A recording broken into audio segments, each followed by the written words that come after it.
дүниедегі адам баласына ең қымбат екі адам ол ата-анаң.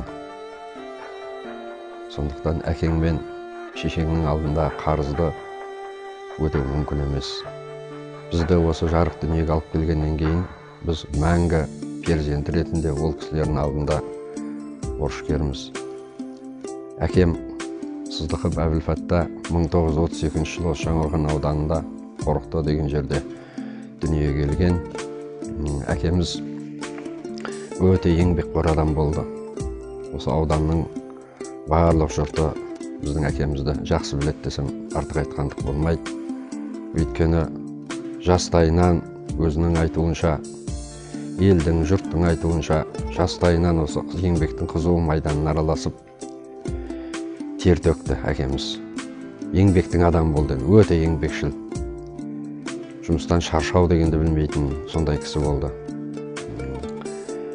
Әкеміз анамызға үйленгеннен кейін шаңырақ көтеріп екеуі сол әулетте де үлкен кәдімгі өзінің еңбегімен, қолынан келетін істерімен әйтеуір сол әулетке үлесім тигізейін, пайдам тигізейін деп жүргендей жан болды әкеміз. Бала күннен жаңа айттым ғой, еңбекке араласқаннан кейін біз өзімізді есейе келе сол әкеміздің тәрбиесін алдық. Әкеміздің айтуымен сол еңбек майданына біз де араластық. Бізді де сол еңбекке баулыды. Үнемі айтып отыратын, қарным тоқ болсын дейтін болсаң, еңбек ет дейтін. Еңбектен ешқашан жерінуге болмайды. Еңбектен, жұмыстан адам өлмейді деп айтатын. Сол қағиданы жадымызда сақтап біз де сол еңбек еттік. Әкеміз көп жағдайда егін егетін. Кейін нөмір 3 мектеп интернатында ұста болып жұмыс жасады 5-6 жыл көлемінде. Онан кейін Сырдария өзеніндегі қалқымалы көпір болатын. Көпшілік қауым біледі оны жақсы. Сол көпірде жұмыс жасады, жұмысшы болып. Судың тілін жақсы білді әкеміз. Көптің алғысын алды. Жалпы қазақта айтады ғой, өткел жасағанның, өткелде жұмыс жасағанның сауабы үлкен деп. Ары өткен адамда, бері өткен адамда еңбегін бағалап әкеміздің алғысын берген болу керек. Аллаға шүкір, сол бір әке, бір шешеден 10 ұл, 4 қыз өсіп өніп жетілдік. 14 ұл қыз дүниеге келдік. Енді әкеміз барлығымызды да бірімізден бірімізді кем қылмай, қатарымыздан кем қылмай өсірді. Оқытты қолынан келгенше. Жаңа айттым ғой, өзі еңбектің адамы, кетпеннің күшімен асырады десем де артық айтпаймын. Таза еңбектің адам болды енді ол кісі. Кеше күнге дейін кетпенін шауып, шалқорағымен шөбін ұрып сөйтіп жүрді әкеміз. Анамыз екеуі жақсы шаңырақ көтерді. 14 ұл қызды перзентті дүниеге әкелді. Қазір осы әкеміз шешеміздің 14 ұл қыздарынан өрбіген 51 немере, 42 шөбересі бар қазір. 10 келіні бар. Енді қазір немере келіндері бар қаншама түсіп атқан. Міне осының барлығы үлкен бір әулет болып қалыптастық біз. Отан отбасынан басталады дейді ғой. Елімізді сүюге тәрбиеледі әкеміз. Үнемі айтып отыратын, балам, егер жақсы адам болам дейтін болсаң, қоғамға пайдам тисін дейтін болсаң, адал бол, еңбекшіл бол, жан-жағыңдағы адамдарға қолынан келіп жатса көмектесіп жүр. Сонда мерейіңді үстем болады деп үнемі айтып отыратын. Сол әкеміздің берген тәрбиесі, Аллаға шүкір, қызметте де біраз қызметтер істедік бізде. Біз мәдениет саласында да жұмыс жасадық. Кейіннен басқа да салаларда жұмыс жасап жатырмыз. Әйтеуір қоғамға сәл де болса пайдамыз тисе деп жүрген азамат бізді сол әкеміздің тәрбиесін алған.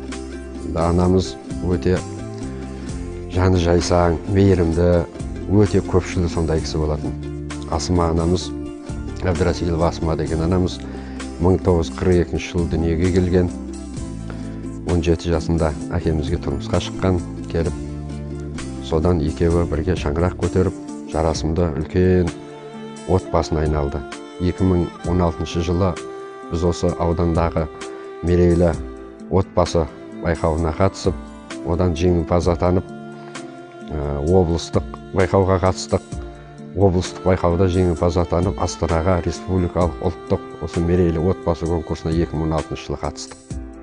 Біздің отбасымыз.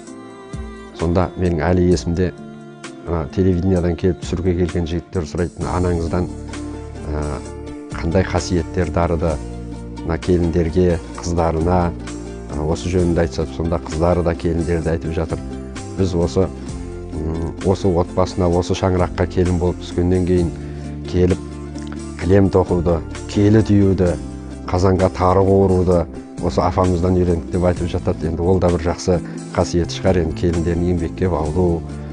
Сосын анамыздың бір ең жақсы қасиеті барлығымызды бір-бірімізге мейірімді қарауға, тату тәтті отбасын құруға қатты үйретті бұл кісі. Себебі бір қолда үш келін ұстап отырған кездерде болды апамыз. 4 жыл бірге тұрдық. 3 келін бірге ұстайды, 3 баламыз үйленген, үшеумізді де бірге ұстап отырды. Ешқандай тәтті ауыздың дәмін кетірмей дейді ғой қазақ енді. Соны бір-бірімізге сыйластықпен қарауға, бір-бірімізге мейіріммен қарауға қатты баулды. Барлығын үйретіп отыратын. Келіндерін де өзінің қызындай көрді. Сондай бір жақсы адам болатын. Сосын ауылдың ішінде де біздің осы Жаңаауыл деген елді мекен барлығы біледі ауылдың. Апамыз кез келген үйде қандай жиын, той болмасын, сол үйде бірінші барып қызмет жасап, қазан ошағының басында жүгіріп жүріп, сондай бір тірліктерінен тартынбайтын ешқашан. Анамыз да еңбекқор болды сондай бір жақсы адам. Сондықтан әкеміз бен анамыздың біздерге берген тәрбиесі, біздерге берген жақсылығы, біздерге берген өнегесі осы бойымызға қалыптасты. Біздің осындай өсіп, өніп, елге сыйлы азамат болып жатқанымыз, болмаса басқа да салаларда белсене қызмет жасап жатқанымыз, қатарымыздан кем болмай жүргендігіміз осы әкеміз бен шешеміздің бізге берген асыл құнды тәрбиелері деп түсінеміз. Екеуі өте жарасымды отбасын кешті. 2016 жылы осы ұлттық мерейлі отбасы ұлттық конкурсына дайындық жұмыстары жүріп жатқанда алғашқы съемкалар болып, сол 2-3 этабына келген кезде анамыз бірден сол аяқ асты науқастанды да өз дүние салды. 2016 жылы анамыз. Әкеміз осы кеше 2020 жылдың қыркүйегінде дүние салды. Ата-ананың қадірін же балалы болғанда білесің деп жатады. Бірақ енді бұл сөзбен бір жақ келісуге де болады, келіспеуге де болады. Ата-ананың қадірін балалы бол, шағалы бол, бәрі ол. Олардың алдындағы өзіміздің перзенттік борышымыз үшін біз мәңгілік қарыздармыз және оны өтеуге асығу керек екен, шынында асығу керек. Өйткені әке шешеңнің разылығын алмай, сенің тірлігің де өспейді, болашағың да берік болып қалыптаспайды. Мен осыны түсіндім өзім. Бұл өмірден үлкен қария қарттарымыздың көріп, көкейлеріне түйіп айтып кеткен үлкен мәселесі, мен бұған жақсы келсем. Сондықтан әке шешеміздің барында қадірін біліп, бағалай білейік. Әке шешелеріміз аман болсын. Ол кісілердің берген тәлім тәрбиесі, өнегесі мәңгі біздің осы болашақ дамуымызға, бойымызға қалыптасуымызға, адами құндылықтарымыздың бойымызда қалыптасуына үлкен септігін тигізетін сөзсіз. Сондықтан бар жақсылықтың, бар мейірімділіктің бастауы сол ата-ананың тәрбиесінде деп түсінемін. Сондықтан ата-аналарымыз аман болсын. Ата-аналарымыздың алдындағы перзенттік борыштарымызды өтей берейік.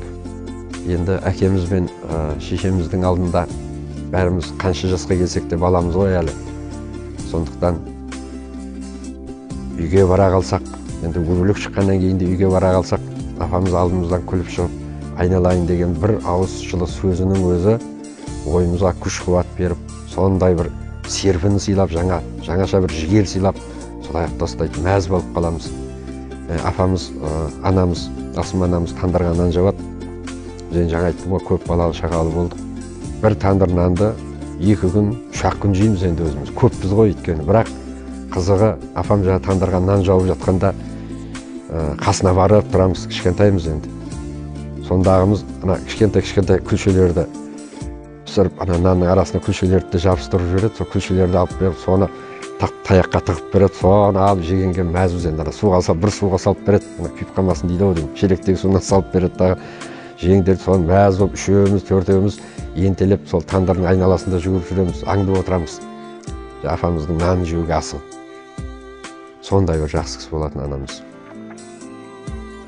Басынан ақ жаулығын тастаған жоқ. Кеткенше келіндерін де солай тәрбиеледі, қыздарын да солай тәрбиеледі. Үйге қарындастарым, болмаса әпкелерім бөлек шыққан, отау құрып бөлек шығып кеткен, тұрмысқа шыққан, үйге келсе қондырмайтын үйге.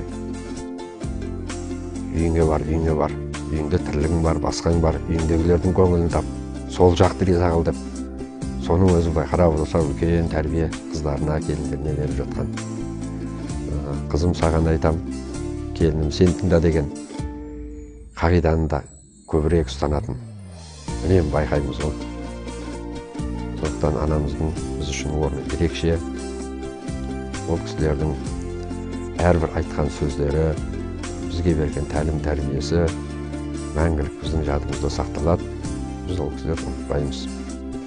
Анамыз үнемі есімізде ғой, бірақ кеше осы альбомдарды ақтарып отырып, қатты есіме алып, анамның суреттерін қарап отырып, жүрегіме бір ойлар келіп, бірде Алматы қаласында айтыс болатын болды. Мен өзім ақындар айтысына қатысқаннан кейін.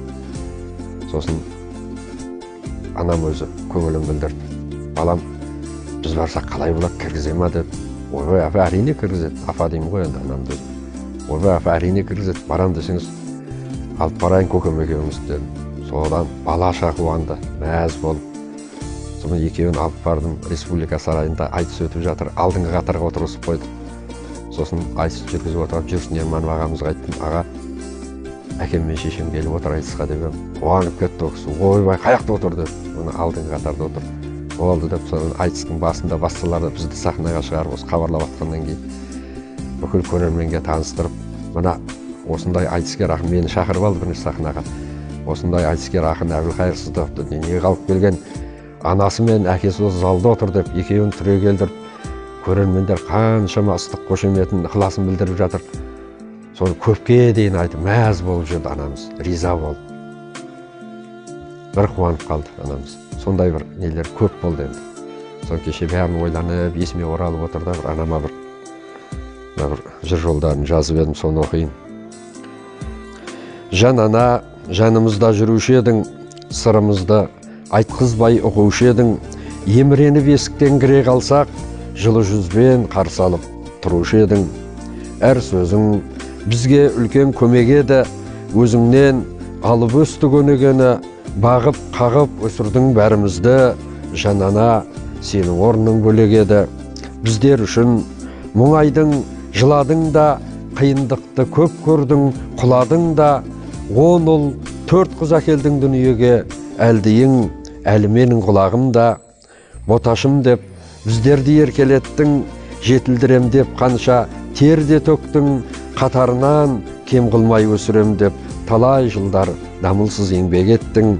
Сағынып, еске аламыз әрізіңді, ұмытпаймын перзенттік парызымды, ақ сүт берген ардақты асыл ана, өтей алар мекенбіз қарызыңды.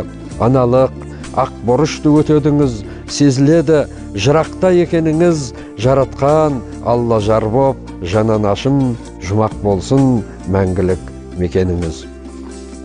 Аналарымыздың орны ешқашан жоғалмайды, аналарымызды ұмытпаймыз біз. Анамыз осы Жаңақорған шипажайындағы асханада көп жылдар аспазшы болып еңбек етті. Тамақты да жақсы әзірлейтін, өте дәмді қып.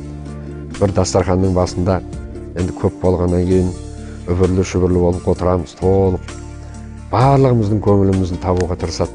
Әкеміздің де қас қабағына қарайды. Біреуімізге кішкене әкеміз қаттылау сөйлеп жатса, алдар қатып, басқа әңгімеге қарай, басқа арнаға бұрып әңгіменің басын сөйтіп отыратын. Енді осы отбасында, ошақ қасында әйтеуір осы балаларымның тәтті аузының дәмі кетпесе екен, бір-бірімен сыйласа, ертеңде күн кешсе екен осылай деген бір ниетпен барлығымызды мүмкіндігінше тату болуға шақырып отыратын. Сондай бір ауызбіршілікті қатты қолдайтын, мейірімділікті, жылылықты, жұмсақтықты насихаттап отыратын және анамыз.